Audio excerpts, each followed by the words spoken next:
These concentrated alliances that are essentially a media propaganda machine, depending on how it's used. And what I mean is, if Rogan has the biggest podcast on earth and Donald Trump has 90 million followers on Twitter or X, Elon Musk has 200 million followers, that right there is, I mean, that's three guys that could speak to pretty much the whole United States.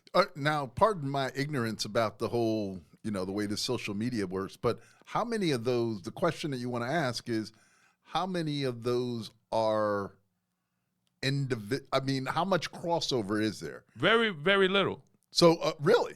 I would say very little. 200 million? If there's 200 million, how much of the 200 million that President Trump has are also followers of Joe Rogan? So they're not separate and distinct. They don't just have the same audiences. But I'm sure there's got to be a lot of overlap. There's some overlap, but it's not, when you consider who these people, let's look at the origination. Elon Musk gains his followers originally by being one of this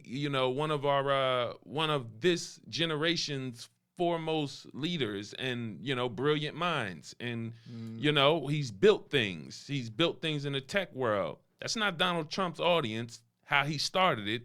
He starts as a real estate developer, entertainer. That's how he built it. Rogan starts out, Fear Factor, and then, UFC, and, right. These people are coming from different places when they're following these guys. You throw Tucker, what's his name? Tucker Carlson in there. Mm-hmm. You throw Tucker Carlson in there, and he's another, guy who speaks to 100 million people when he wants to.